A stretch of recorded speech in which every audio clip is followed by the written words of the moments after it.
In England, one group of cats is under close surveillance.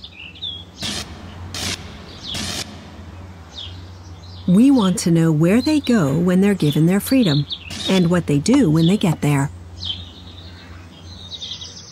Maybe this will shed some light on why cats do the things they do when they're at home. GPS transmitters will track their every step. There you can go now. Cameras mounted on their collars will give us a cat's eye view of their lives out in the big city. While strategically placed night vision cameras will show us a side of cats they don't normally let us see.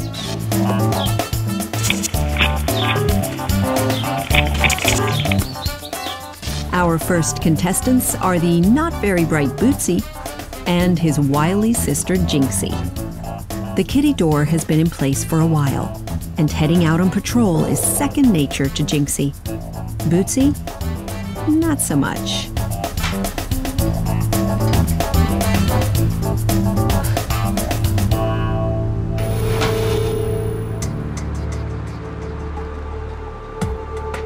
At night, the call of the wild is irresistible.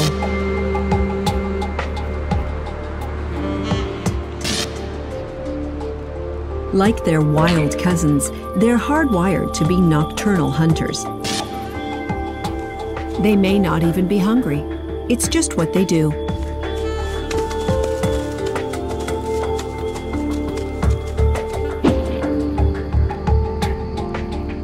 They wander late into the night, even though potential danger is never far away.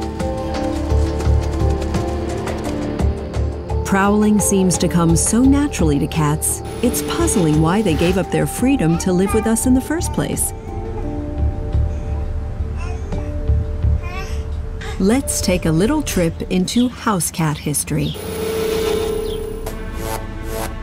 All cats share distinctive DNA. It allows us to map their evolutionary path.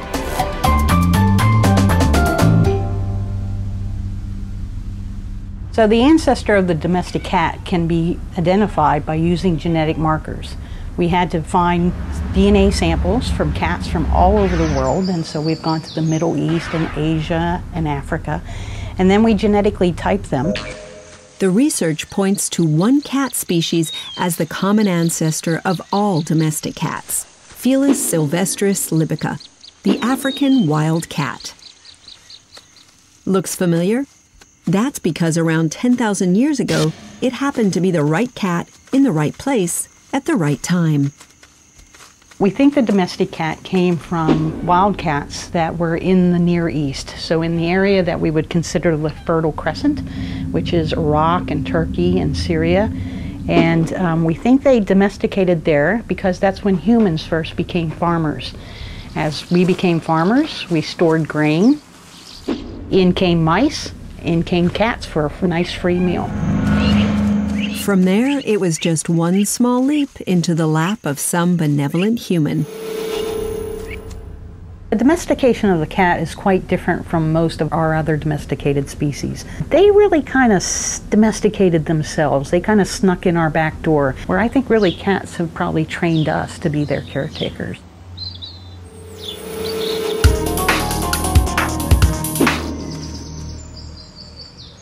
No other species has made this jump from solitary hunter to human companion. It's a testament to their adaptability.